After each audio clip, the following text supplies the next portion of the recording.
To Laura Kuenssberg. There are big promises on migration, but big questions about the government's approach. And this morning, we have some big stars for you to get ready. The Prime Minister's been on his travels, trying to talk tough on migration.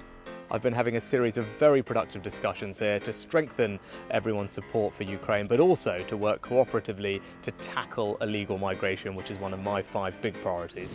And the numbers of people moving here overall is going up and up and up. Labour's accused the Conservatives of failing, and there's been a critic closer to home. The former Prime Minister caught up over whether to publish his COVID phone messages.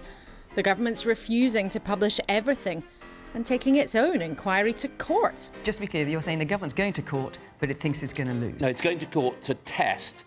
But you think you're going to lose? No, I'm saying, I think personally, it's quite likely that the courts will rule that Baroness Hallett will decide what evidence. That was a government minister. The Prime Minister will need firmer support to keep his big promise.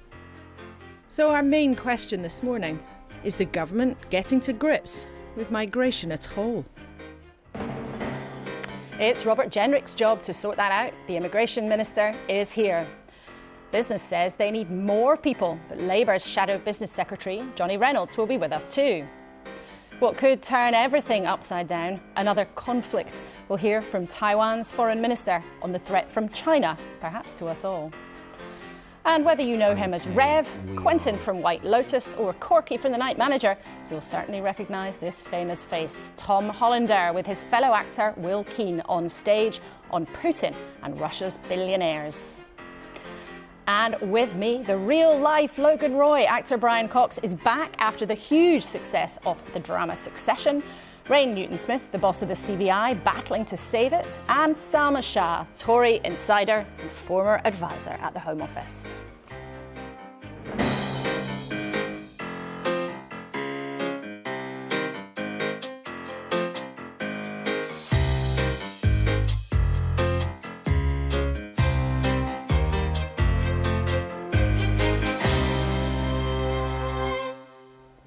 Good morning to you. Promises. The Conservatives have made some huge ones in the past on immigration, and they simply have not all been kept. Before we talk about that, let's show you what's going on the front pages. There's no one story dominating today, but on the front page of The Sun, they look ahead to Holly Willoughby's return to the TV sofa tomorrow after all that drama. The Mirror suggests anti-Holly, claiming the BBC is trying to poach her. Who knows about that? The Sunday Times does feature one of our talking points today, what's going on at the CBI, suggesting the former boss, Tony Danker, is going to sue. And our main conversation, migration, is on the front of the Sunday Telegraph, suggesting that asylum seekers are to be ordered to share a room. We'll talk to the Immigration Minister about that in a couple of minutes' time. But welcome to all of you. Brian, you speak your mind, like Logan Roy. You've previously been outspoken on this government's approach to immigration. Why? Well, I think that immigration has been a problem that's... we are suffering from things that we've done in the past. And that's why we have the immigration problem that we have. The resettlement of the Middle East and what's commonly happened over the years. And I think that we are finally reaping what we sow. And I think that's the real root of the problem. And unfortunately, you're going to get these gangs who are going to exploit that and exploit it for the worse. And you also have people who are genuinely trying to escape from something which is pretty horrific. And the world, as the great Irish playwright Sean O'Casey said, is in a terrible state of chaos. And I think it is actually as a result of that chaos that we have the problem with immigration. Of course, this government has not been able to deal with it. It should have been able to deal with it. But it's very difficult for any government, quite frankly, to deal with it. There's a limit to what they can do. Absolutely. And Sam, in the last couple of days, I've talked to 5 former Home Secretaries, actually, who've all made that point. They said there are things that we can do, but the global forces are so huge. But on the things that the government can control, it does look like a mess. Why? I think the difficulty here is that the politics of the debate around immigration is not nuanced, and it doesn't reflect the reality of what immigration actually is. You know, Brian's just talked about the global forces. That is a big impact. Then there's the process of who's actually coming, why are they coming, and why are they using these routes, which the government can have some control over, some, not a lot. And then also, for the politics of it, there is the toxicity around the debate of the consequences of migration. So there are questions about changing communities, about strain on public services and things like that. All of them are legitimate, and there's not a single policy that's going to be able to capture and correct everything that's going wrong in that process. It's interesting there that you said it's not nuanced enough. I mean, you were an advisor to Sajid Javid when he was at the Home Office, but do you think politicians have more responsibility to try to explain that nuance to people watching this morning? Yeah, absolutely, I do. And I think there's been, you know, it's decades long, this issue around migration. People have used it, all political parties, by the way, have used it to create, you know, wins. And making it about numbers, I think, has been a real tragedy. And I'm sure Rain is going to talk about this at some point. That nuance between economic migration and cultural migration, that's never been properly explored or explained. Well, Rain, there is something a bit strange going on, isn't there? Because the government says we've got to bring the numbers down, we want to bring the numbers down. But actually, the numbers are going way up because the economy demands it. Yeah, and look, I think, as Salma was saying, and we really need to distinguish between migration, economic migrants and asylum seekers and refugees. And I think the problem is in the public discourse, and when politicians talk about it, it all gets mixed up. And I think when I talk to businesses, what they say is they really need people to help grow their businesses. They're trying to create jobs and they can't find people to do the innovation that they want. And if we think about it, you know, work visas, 38% of those are for health and social care. We need people. We've seen over the past few years how important health and the health of our workers is to our economy. And on the other hand, we also see we need to have safe and legal routes where people who are coming here to seek refuge and our asylum seekers can have an avenue. And one of the things I think is also really important is when you are waiting for your status to determine whether you are a refugee or not, you should be allowed to work and contribute to our society. And that's something that businesses, and we've also said, is really important. OK, well, maybe we'll get to that with the Immigration Minister, Robert Jenrick, in a couple of minutes. More from these three later. And a spoiler alert for you, we will be talking about the Succession finale. So if you haven't seen it, bear that in mind. But our main business, of course, is those promises on immigration. Are you fed up with the promises to cut it that don't seem to work? Or fed up that no one is making the positive case for people coming to the UK? We'll talk to the Minister in charge in a sec, but first, let's remind ourselves of some of the facts on illegal immigration. Stop these boats now. Turn back the boats. It's time to tackle the small boats. Stop the boats. But how's that going? Well, in 2020, around 8,500 people crossed the channel in small boats. But in 2022, it was more than 5 times that, more than 45,000. And the asylum claims they make are taking longer than ever to get sorted out. Look back to 2010, there were about 7,000 people stuck in the system. But now it's 172,000 instead. Well, Robert Jenrick is here as promised. And to be really clear, we're going to start by talking about asylum seekers, and then later we'll talk about the overall numbers of people who are coming here legally. Now, as Rain Newton-Smith just said, when asylum seekers are here, they are not allowed to work, and therefore the taxpayer supports putting them up and looking after them. I want to show our viewers an image they might not have seen, and I'd like you to explain what's going on here. Well, I think you're showing photos of a hotel in Pimlico where some migrants were asked to be housed. These are people who had come to the country, had claimed destitution, saying that they had no funds, they didn't have family or friends that they could live with, and therefore we, the government, are under a legal duty to support them. And so the government offered them to stay in this hotel, and some initially declined, saying that they didn't want to share hotel rooms, as I understand it. But I think we asked them to share rooms to save money for the taxpayer, and of course anyone who is genuinely destitute would, I think, accept that offer, and I believe almost all of the migrants in question did. Well, in the end, what happened was they were asked to share 4 to a room. They actually barricaded themselves outside the hotel, caused disruption for people living in that area, and you can see for them it probably wasn't very pleasant, and for people in that posh part of London, it wasn't very pleasant.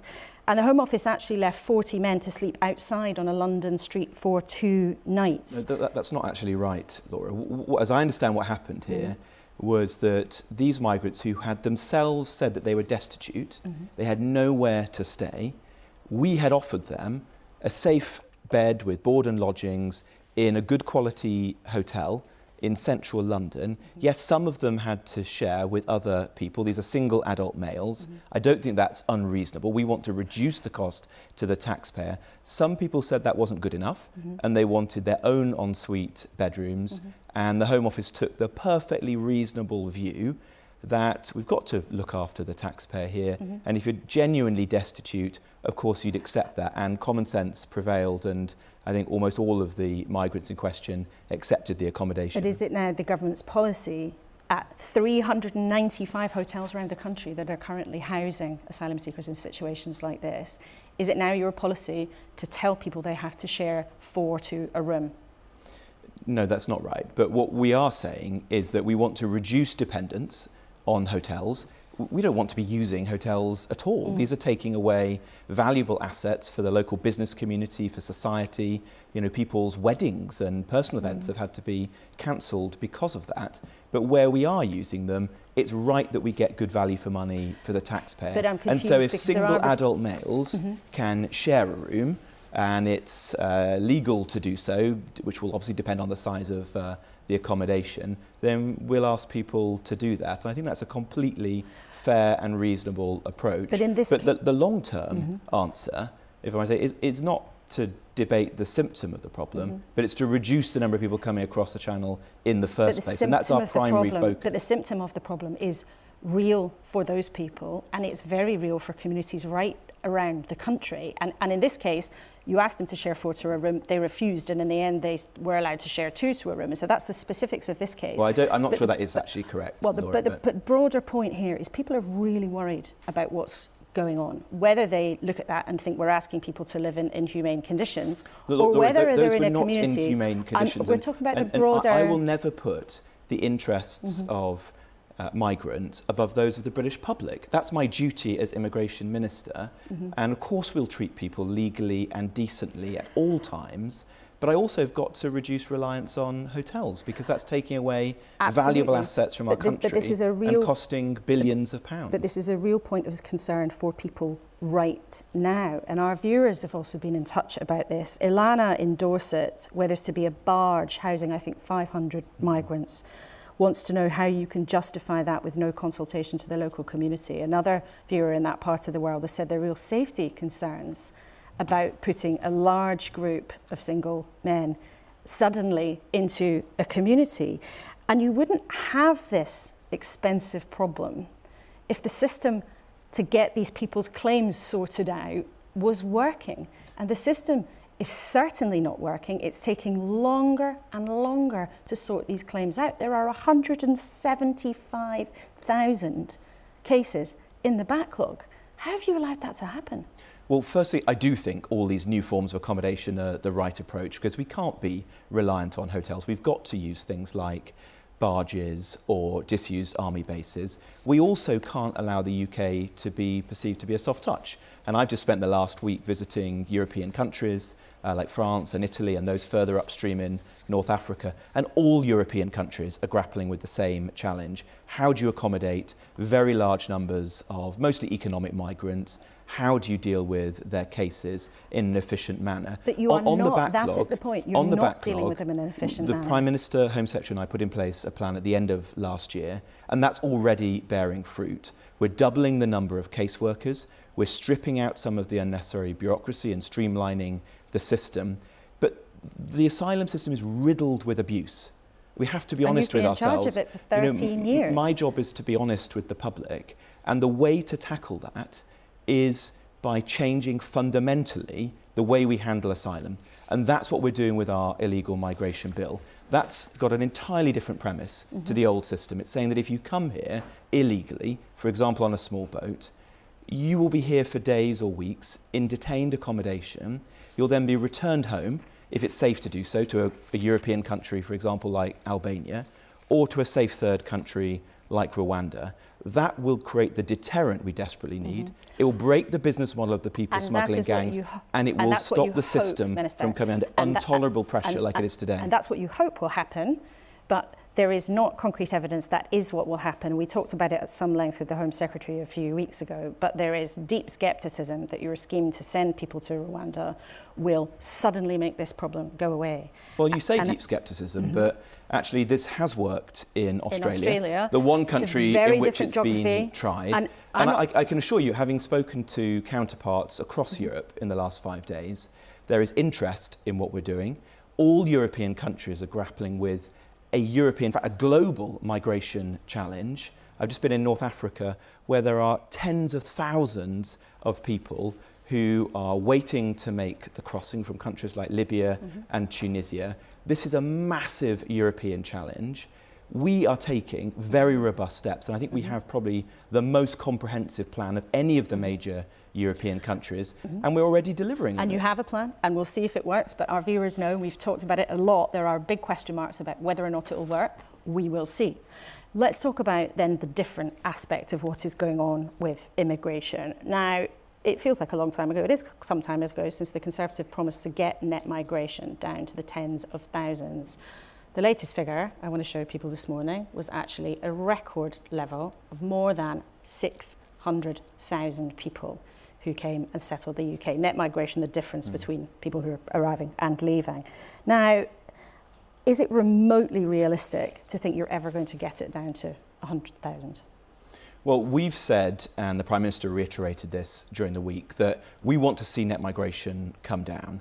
Net migration is far too high today, and for a number of important reasons. Firstly, it is placing serious pressure on housing, on public services, and our ability to successfully integrate people into the country.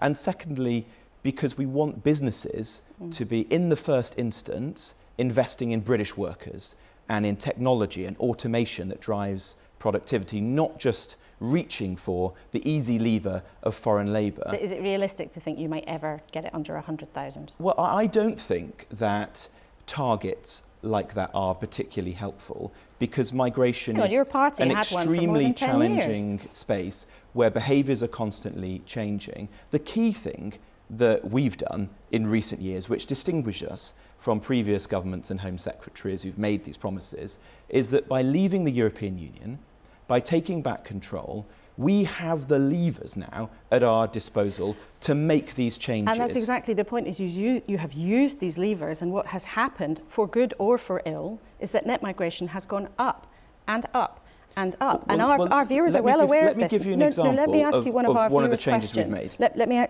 We've got an important question for our viewers. John says, please ask about the Conservative encouragement of immigration students. The increase in students is far greater than the number coming by boats. The focus seems confused. Now, he's right, isn't he? Because on the one hand, you're going to sit here and say, well, I want immigration to come down. But actually, for good or for ill, because of the needs of the economy, you've let in many more students, you're bringing in many more seasonal workers. The list of so-called shortage occupations of people who the economy needs is getting longer and longer and longer. It is confused, isn't it? No, firstly, I think it's right to completely distinguish between legal and illegal migration. We're taking amongst the most robust action of any European country to stop the small boats and to tackle illegal migration, because it shouldn't be for people smugglers to determine who comes into this country. It's for the government and parliament. On legal migration, as a result of the points-based system that this government created, we now have the ability to show some flexibility where there are skill shortages. But as I say, that has its limits, because there is a responsibility on business and industry to invest in the workforce, and it gives us, for the very first time, the ability to change things when we need to. And the reality is that has meant let me that give you an example of what we have just done. Up. Let me give you an example of what we've just done. We've taken serious action to tackle the dependence of students.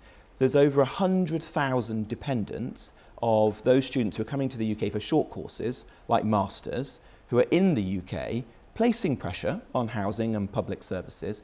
And we've made a change last month to say that you won't be able to bring those dependents into the country anymore. That is the kind of tangible change that we are now able to make, and that might not and which will make a material difference. Nobody who's following us thinks that will have a very significant impact on the numbers, but well, at the very least... I think it will have a tangible difference, actually. But can I just say on the broader question of numbers... On this broader question, at the very least, isn't it baffling for people watching this morning who've heard Conservative ministers say immigration's far too high, we have to bring it down, and then see the reality of the decisions you've made for the economy, for good or ill, is that immigration is going up and up and up. That is a contradiction, I've been clear that I do want it to come down. That's very important to me and to the Prime Minister. That's why we made the manifesto pledge and we've restated it. There are some exceptional factors that we should all acknowledge. The generosity of the British public in offering one of the world's greatest resettlement schemes for Ukrainians, the Hong Kong scheme to tackle creeping authoritarianism in Hong Kong, the schemes we've had for Syria and Afghanistan, and the global scheme that we have run by the United Nations, they've accounted for a very large amount of exceptional migration to the country in recent years. And I think that commands broad support of the British public.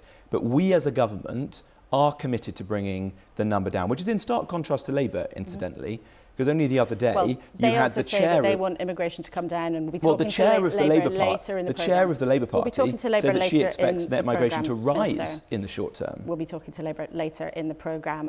Finally, I just want to ask you, we've been in touch with the families of those who lost loved ones during the COVID pandemic, who've told us that it is obscene that the government is taking its own inquiry to court to block the publication or the handover of ministers' WhatsApp messages. Should ministers just hand over everything? This court case is a farce, isn't it? Well, let me be clear. We will hand over to the inquiry absolutely anything that is related to COVID or the purpose of the inquiry, and that's the right thing to do. We want to support the inquiry. We established the inquiry, and we've already handed over more than 55,000 documents. The point of difference is a simple one, which is that we don't see why you would hand over documents that have absolutely nothing to do with COVID. I'm a former lawyer. I've been involved in many discovery requests from courts in the past, and the way they usually work is that you set reasonable parameters, you hand over things that are related to the case or the inquiry, but there's no precedent, as far as I can see, to hand over things that have got absolutely nothing to do with COVID, such as things to do with civil servants' private lives. Well, we will see That's what the happens distinction, in that court case. I hope that we can like resolve that with the inquiry, and it doesn't need to go to court. We'll see what happens. Immigration Minister Robert Jenrick, thank you. Thanks very much. Great to have you with us this morning. Well, let us know what you think. Did Mr Jenrick's answers convince you? What are your experiences in your own community? As ever, kuenssberg@bbc.co.uk or the hashtag BBC Laura K is where you can share your views, and we'll try and share some of that conversation a bit later in the show. And of course, you can go to the BBC Live page as well. Now then, last week we showed you quite a surreal interview, a performance perhaps, with the Russian ambassador in the UK talking about what's going on in Moscow.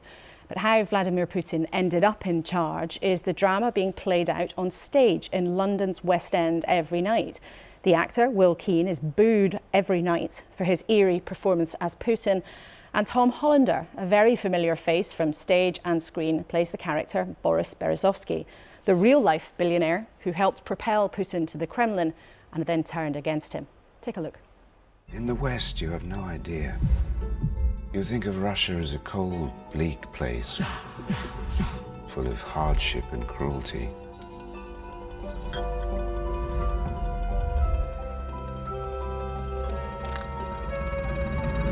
We are here today to urge the West to open its eyes and see that this Russia will never be a good neighbor. It will threaten the world order, it will be an enemy of freedom, and we must act now. Why do you think Peter Morgan chose to call this Patriots? You know, it's such a strong word. Why do you think he went for that title?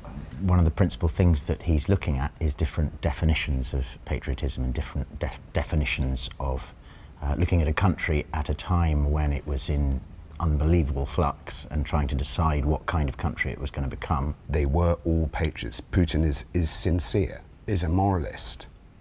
Berezovsky in his own way is a moralist. So was Litvinenko. All these characters who we learn about all thought they're all fighting over the soul of Russia, and they all felt they were doing the right thing, and therein lies the tragedy.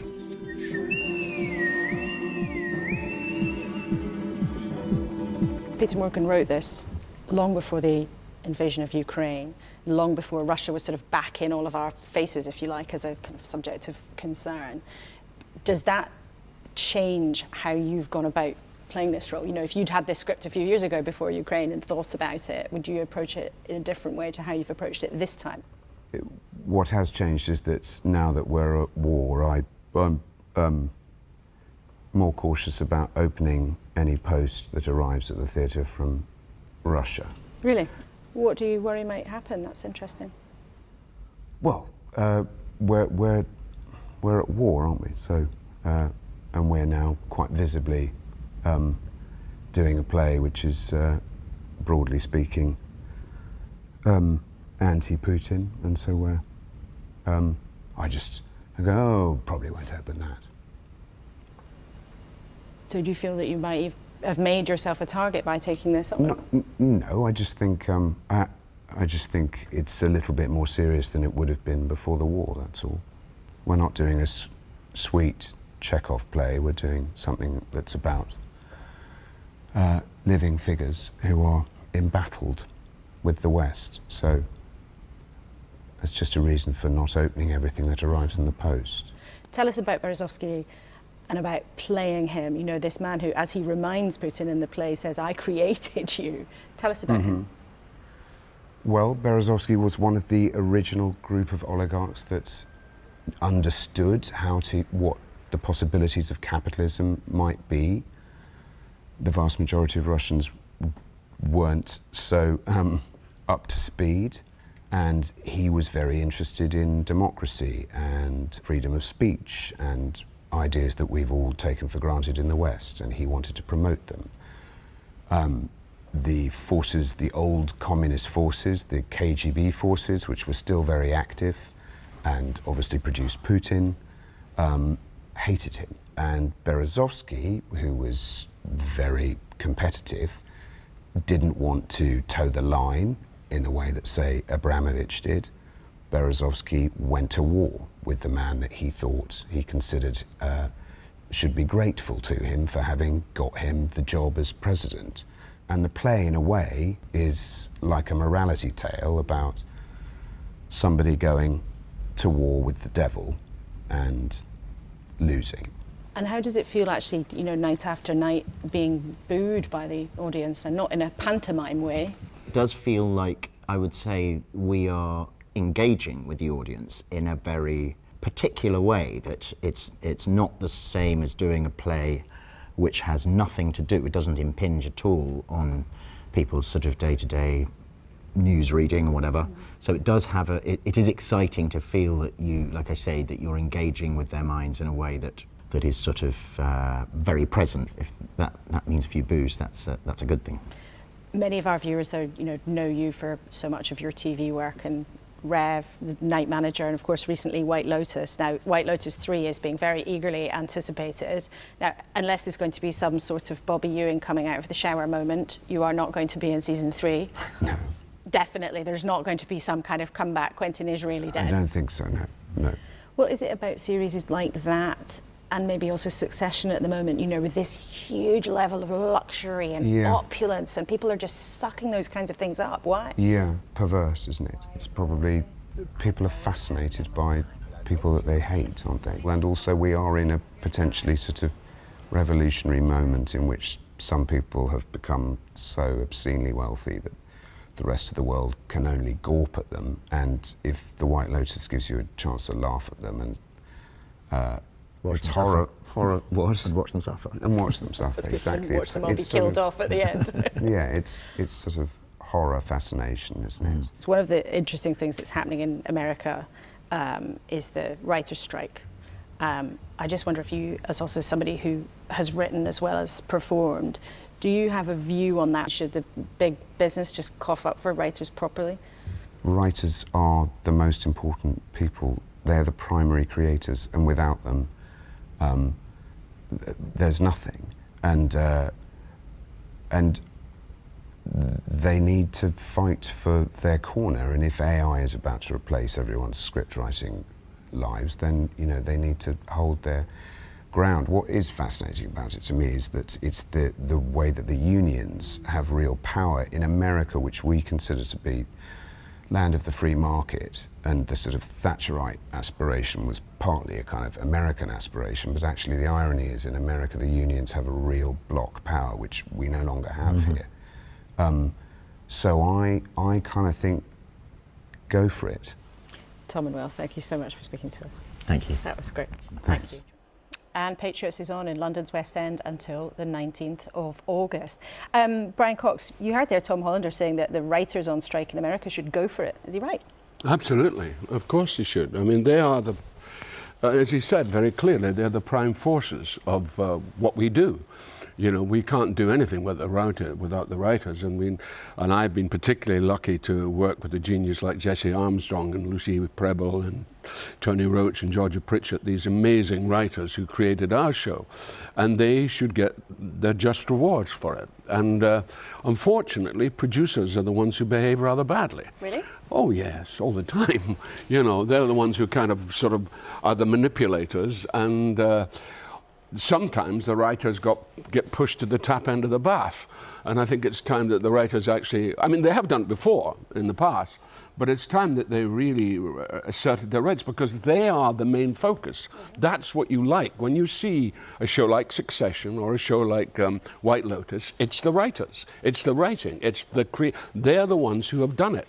And you have to go with that. What you also see is those two we're talking about there is right now this opulence, these luxurious lifetimes, and they basically said that people love to watch people they hate. Do you think people that's what the whole success of our show is about. Is everybody loves to hate, and these are extremely hateful people, and we've seen what happens to these hateful people and how.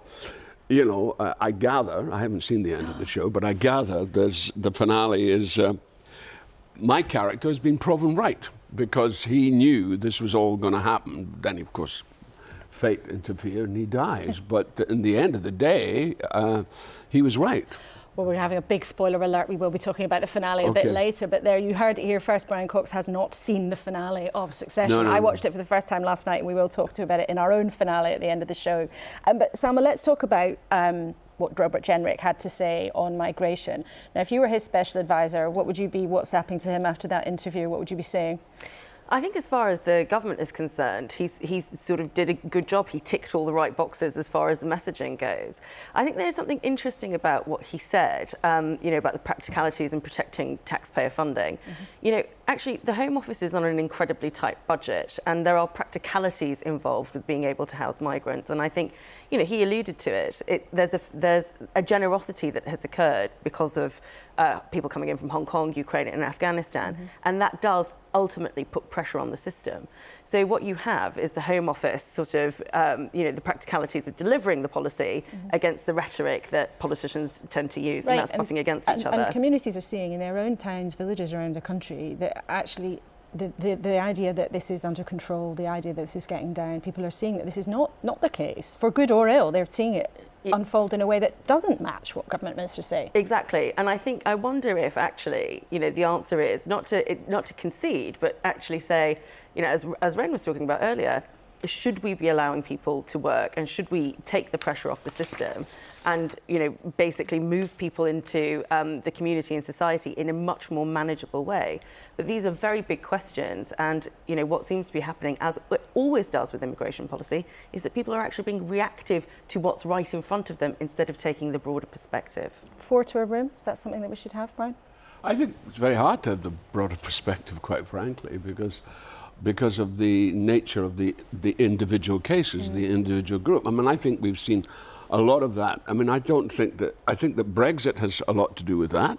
I think that COVID has certainly got a lot to do with what's happened. And I mean, I always think, it always amuses me, why do they want to come to this country? But when you look at it, it's almost the last stop on the map before you go further west.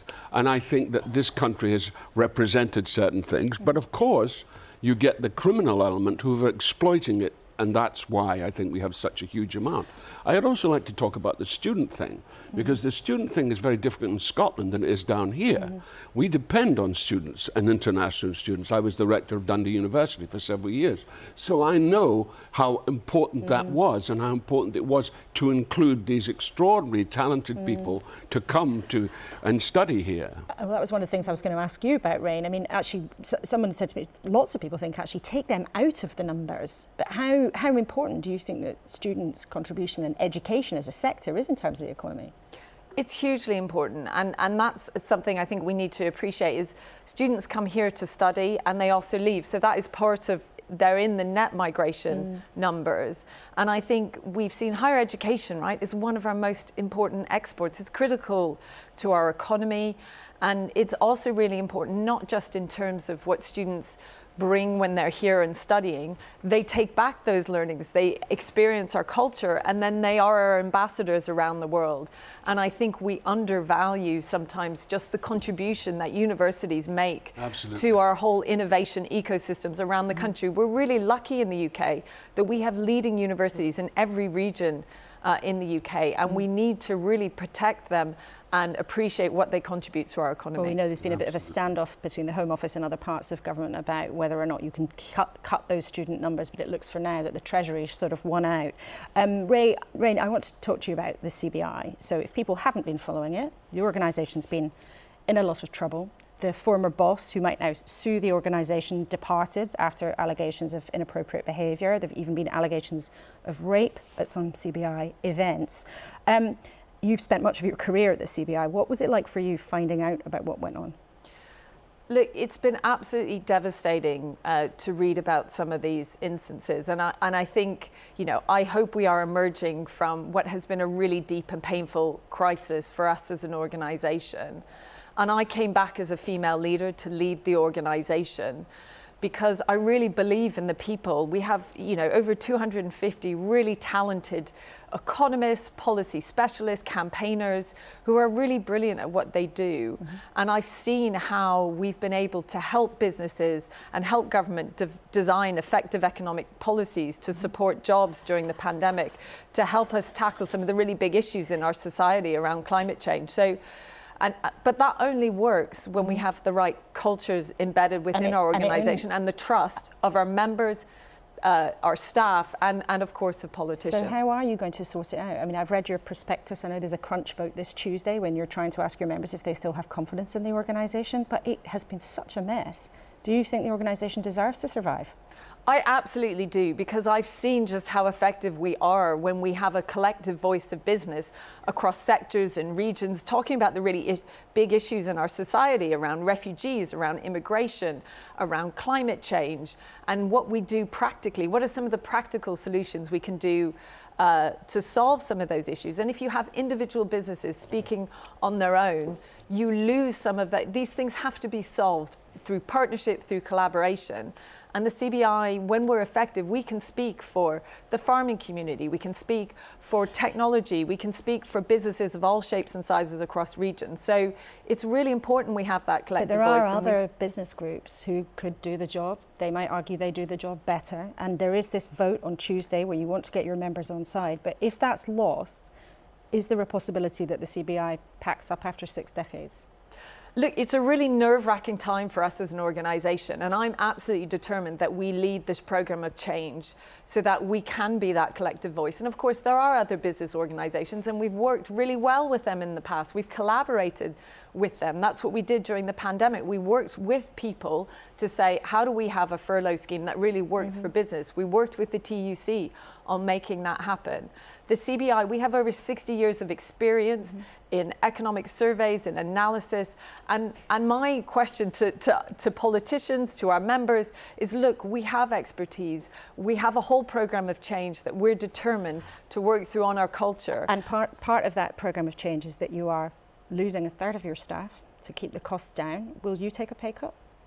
Look, we're looking at all the options, absolutely. So you will, are you? And look, you know, my pay is already not as high as my predecessors. And I think what's really important is is that we protect as many jobs as we can through this. That's really, I don't want to lose any colleagues. That's why I've come back. I've come back to fight for the organisation, to fight for the jobs and the people within that organisation. And I'm really determined to do it. But to do that, we need the backing of our members. And what we have set out is a whole programme of change so that we can show that we've got the right culture, that we're addressing any workplace misconduct, that people feel supported if they raise issues. And look, this is a problem across our society, right? So many organisations are grappling with this. I hope we can take some of the lessons and share those well, let's with see wider what happens society. on Tuesday. I'm sure some of your members, maybe some of those who will be voting on Tuesday, will have heard what you had to say this morning. Thank you, all three of you, for now. And as Rain was saying, workplace culture is a huge issue, not least in Westminster, where again this week there has been allegations of inappropriate behaviour by a Labour MP, Geraint Davis, who's apologised if he caused anybody upset. Let's talk to Labour's Shadow Business Secretary, Jonathan Reynolds, who joins us from Salford this morning. Now, we'll talk in a second about your plans for green jobs. We know that matters to you. But on that subject of bad behaviour in politics, did you know, as other MPs now say they do, that there were concerns about Geraint Davis' behaviour for some time? Good morning. No, I didn't. I, as a member of the National Executive Committee of the Labour Party, have been involved in the changes that we have made to our disciplinary processes. We've overhauled them significantly, precisely to try and improve our response to allegations of this kind. I recognise there is always more to do, but we've clearly tried very, very hard to make sure we're doing everything we can as an organisation and taking swift action where allegations do emerge of completely unacceptable behaviour, to suspend MPs and then let this process take its course and investigate them properly and go through what should be the proper mechanisms to stamp out this kind of behaviour and hopefully change culture over the long term. And as I say, there's always more to do, but this is completely unacceptable to hear about allegations of this kind, and we're determined to face them down. But the last time that you joined us, Jonathan Reynolds, you were very clear on this subject too, because it was only less than a month ago I had to ask you about an allegation of sexual assault against a Labour frontbencher. There was the case also of a Labour advisor who was found by two different processes to have behaved inappropriately towards women. Can you see why some of our viewers might think the Labour Party has a problem with this? Well, those are all incredibly serious events, and I have always given you, I hope, candid answers about my personal revulsion about hearing stories of this kind and the need to make sure we're responding properly to them. I do think if you look at the Labour Party in the last few years where allegations are made against any colleague, the action taken is swift. The process has been fundamentally changed. I hope people have confidence in that and feel they can be supported properly when they need to come forward with allegations. But do you think the party has a problem? Because you have made changes to the complaint system. That's true. It's being reviewed again, as I understand it. But do you think Labour has a particular problem with this? I think there are clearly problems in politics, as there are in other fields, business, other sectors too. I think that the thing that we can say in the Labour Party is we're not complacent about it, and we have sought to make these changes. That's everything from how we, were failing to deal with problems around anti-Semitism to tackling allegations of this kind. It's required that comprehensive response across the board, and we're always going to seek to improve that, to make sure we're doing everything we can as an organisation to fulfil the standards that people quite rightly expect of us and we expect of ourselves. Let's talk about green energy then. So we know that Labour wants to get all electricity production to be green by 2030 and also to end exploration of oil and gas in the North Sea. But one of your union backers this morning has said that Labour is naive and wrong on this, and you're risking tens of thousands of jobs in Scotland. Well, first of all, net zero represents the biggest jobs opportunity for a generation. That's why it is so important to us. That's why we want this country to get the benefits from that. And we're blowing it at the minute, frankly, under the Conservatives. We are blowing the chance for what could be a transformational economic change that's positive for every part of the country. What about protecting jobs that already exist? Specifically on oil and gas, Laura. We will see in the North Sea existing oil and gas fields continue to produce well up until 2050 for the 28,000 directly employed people in that sector. They'll continue to work in that sector. But the big opportunity comes from the transition, and we don't think further new oil and gas fields are the answer. First of all, because they won't do anything for bills, they won't do anything for our energy security, they cost a lot of public subsidy, they clearly be a climate disaster. But also, there are better alternatives available, and it's by embracing that change, our plans for public investment, for public stakes in things like gigafactories and the transition to green steel, for renewables, for storage, for nuclear, that is where the future future is. And of course, the number of jobs that will be created by that is far in excess of the jobs currently there. But as I say, those people will continue to work in that sector till 2050. And at the same time, the kind of jobs that are being created, the roles will be the same. They're jobs for electricians and engineers and surveyors and technicians and people who will be required in this new area. So we are trying to get the balance right. I think we are being proportional in it. We're looking at what is the biggest opportunity for the UK. But if you're getting it right, why are you causing alarm in that sector? And can you be really clear on exactly what the policy would be? You wouldn't grant any new licences if you win the election, but you wouldn't stop any existing projects that were underway. Is that the position? That is exactly the position. So we will not grant further licences, but we will not turn off our existing supplies or licences that have been granted before we form the Labour government that we want to create. And like, this is about the future, and the chance and the opportunity for the UK is enormous. There are particular competitive advantages that we've got as a country in things like offshore wind, in hydrogen, in what storage will mean.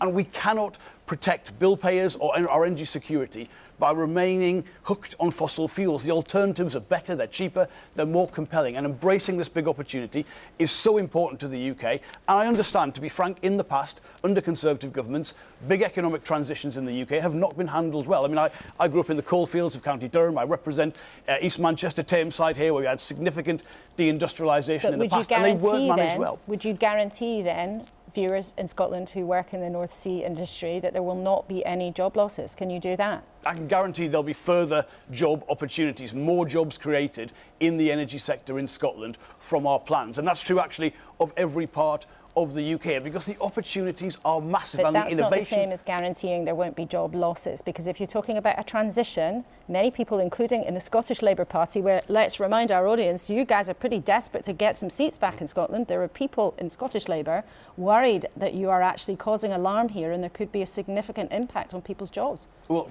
look, the North Sea, regardless of our policy, is in long-term decline. It's not producing the same amount as it's done in the past. So there will be some specific changes to production in certain areas of the North Sea, but we will not be revoking existing production, and therefore people will not lose any jobs from working on an area that somehow has had the licence to extract taken away by a Labour government. This is about where we go in future and the opportunities of the future and seizing those. This is such a... Look what the Biden administration has done in a short space of time in the US. Look at the scale of private investment it has attracted. You can move incredibly quickly on this. Look at the price of offshore wind, a third of the cost it was just 5 or 6 years ago in the UK. These opportunities are there when we embrace them, and ultimately this is about more and better jobs in the future and in the long term, and that is why it's so important to us. And I'm sure we'll continue to talk about it in the next few months. As I've got you as Labour's Shadow Business Secretary, I'm not sure if you heard Rain talk about how she hopes the CBI can survive. Political parties had pressed pause on their cooperation with that business group. Would you work with them again? Well, the allegations and the events at the CBI are clearly incredibly serious. They required a very substantial response. I think, listening to Rain, that is what the CBI is seeking to do. I'll be following the EGM next week extremely closely, but I would say I do think this country needs a significant national business voice that encompasses all of the different parts of the economy. There's some great business organisations for subsets of different sectors, but it needs, I think, an overall national voice, because I think one of the reasons the economy has fared so poorly in the last 13 years under the Conservatives has been the disrespect they've had in general for expertise and for that business voice, and the CBI has been able to challenge them at times on that because it's got the scale to do so. So clearly we're going to be following those events incredibly closely next week. OK, Jonathan Reynolds, thank you very much indeed for joining us. Just one of the many people who will be watching that closely on Tuesday. Now, we have talked a lot together about what's going on in Ukraine, but we should also talk about a different threat, the chances of a conflict between Taiwan and China. It feels, and it is, very far away. Taiwan's an island just 110 miles off the coast of China's mainland, and it has a population of more than 23 million. But in recent months, China has staged military exercises and mock strikes against the island and in its surrounding waters. So why are things more and more tense? Should we worry? I spoke to Taiwan's Foreign Minister, Joseph Wu. The reason is very simple. It is the Chinese government, the communist government. They have an expansionist motivation.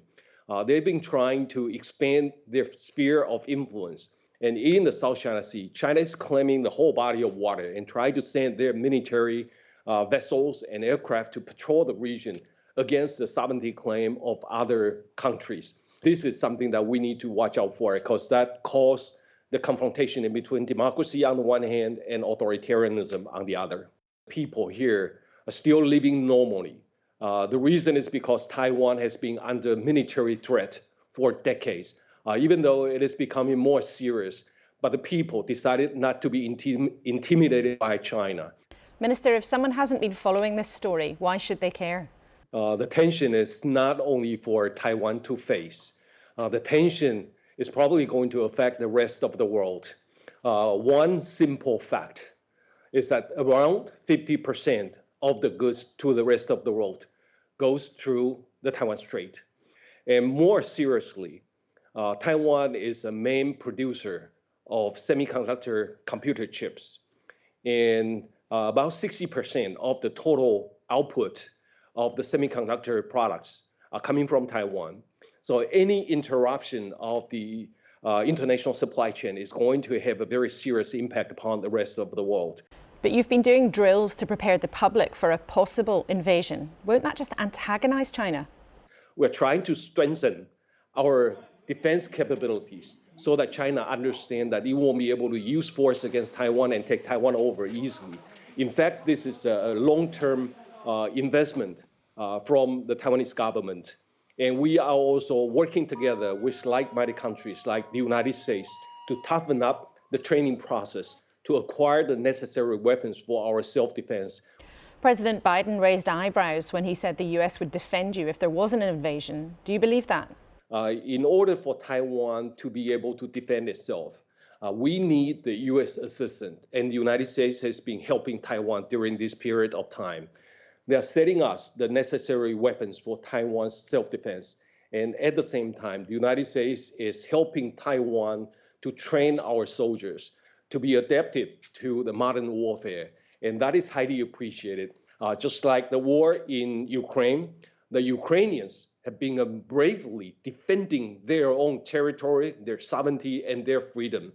And it serves as an inspiration to the Taiwanese people. We understand that if China wants to launch an attack against Taiwan, we have the determination to defend ourselves. Whether the United States is coming to assist Taiwan in an event of war is still not a conclusion at this moment. But we have been stressing, and I'll need to stress again, that the defense of Taiwan is our own responsibilities. Liz Truss visited Taiwan recently, but there were suggestions that increased tension. But would you actually like more visitors like that? The Chinese government has been trying to exclude Taiwan from participating in major international organizations such as the UN, the WHO, Interpol, ICAO, and etc. So any kind of support for Taiwan to participate in those international organizations is highly appreciated. Former Prime Minister Liz Truss visited Taiwan, and she was highly welcomed by the government and the people here in Taiwan. And her physical presence in Taiwan shows her support for the Taiwanese endeavors, and that is highly appreciated. So we would like to invite more statesmen, more politicians, parliamentarians, or even government officials. We would like to welcome more people from the UK to visit Taiwan. So would you like the Prime Minister or the Foreign Secretary to visit? I understand that there's practical limitations on the foreign policy of the UK government, but whenever they feel convenient, I think the interactions from Taiwan's side will be ready. There's evidence that China is using misinformation online as a weapon against Taiwan. Are you worried about that? Disinformation, misinformation, cognitive warfare, infiltration, all this type of hybrid warfare has been there in a very serious way in Taiwan. The Chinese have been using that to influence the cognitive of the Taiwanese people, and they try to shape the beliefs of the Taiwanese people, especially that the United States is not trustworthy. What about artificial intelligence? Are you concerned that China might create deep fakes and spread images that are false? That is something that the experts here are very concerned about. For example, in the election time. And by the way, the election, the democratic election, presidential and parliamentary election is coming up very soon. People are worrying about the possibility the Chinese government will use those kinds of techniques, AI or artificial intelligence or deepfake, that kind of techniques to affect Taiwan's national election. But the experts and the government here are very alert to all kinds of possible manipulations by the Chinese government. So with that, I think Taiwanese government is probably more guarded than any other government in the world. Minister Wu, thank you very much for your time. And we will keep an eye on that issue for you in the coming months. But it is nearly 10 o'clock, believe it or not. An hour ago, we were asking whether the government's really setting out immigration promises that it can keep. Here's Robert Jenrick. We are taking very robust steps, and I think we have probably the most comprehensive plan of any of the major European countries, and we're already delivering. And you have well, you've been in touch. One of you said the government's just kicking the can down the road because they can resolve the issue. In a few years' time, it will be Labour's problem. That's what Ken Bradley told us. Another one. Why are we accepting asylum seekers in this country when they've travelled through many countries where they could ask for asylum? That's what Dave Crouch asks this morning. It's always great to hear what you think, so thank you for getting in touch. But as promised, for our finale on the programme, let's talk about your big finale, Brian. Now, you revealed that you haven't actually watched the finale of Succession. No. Why not? I'm dead. Dead people don't watch things like that. I feel I must apologise for anybody who either hasn't been watching or didn't know that that happened very early on in season 3. But why don't you watch it? I don't know. I've never liked watching myself, for a start. And somehow or other, because of what happened to Logan, I've been disinclined to watch the rest. I knew how it was going to end, because I knew that Logan had already set it up. And so I gather that ultimately, in the end, Logan's won through, even though he's in the grave.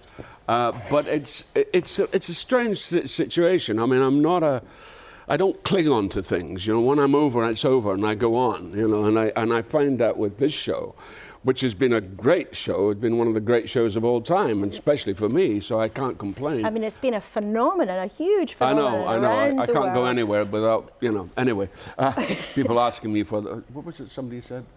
Oh, I can't remember what the euphemism for F off. Anyway.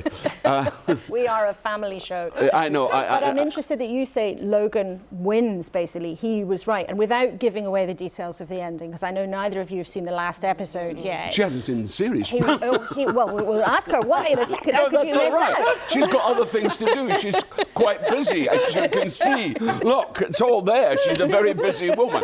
And I completely respect the fact that you haven't seen the series. But without giving it all away, none of his children succeed the crown. No, and they don't deserve to. And they don't deserve to. And I think that's the whole point of the show. I mean, the show's been heading that way, and it really is down to our genius writers and, you know, and Jesse, who's steered it that way, that they had to, you know, because they have been living in this, and this is, you know, I did a show about, I did a thing for Channel 5 about the wealth gap, because that fascinates me, the fact that people are getting poorer and people are getting richer, and the richer are becoming so out of it. They're so separated, and that's what our show is dealing with. And rightly, they got their just desserts at the end. Apparently, I haven't seen the finale, but apparently they get their just desserts.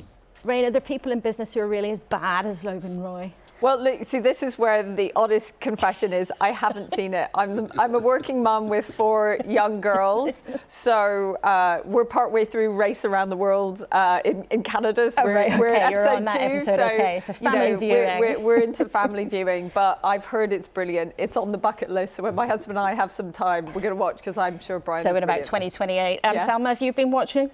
I got to the end of season 1 and then I had a baby, so I haven't caught up with it, but I am going to. So this is, even though it's annoying that you've all kind of like given away the plot lines, I am going to pursue. Call it a tease. Yeah, we haven't given it all away. We've just given people a bit of a tease, although we did do the big reveal that Logan does die in the threat, which is what you kept to yourself everybody when you knows were on that, but before the series. I even had an obituary.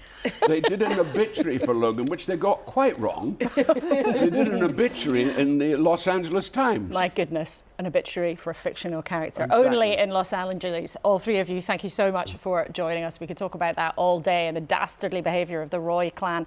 Totally unlike the exemplary behaviour of my panel this morning. Thank you to them. And of course, thank you to you for watching on a morning when we've had a big conversation about immigration, a subject that the Conservatives want to put at the top of the political list, even though much of their record is one of broken promises and failure.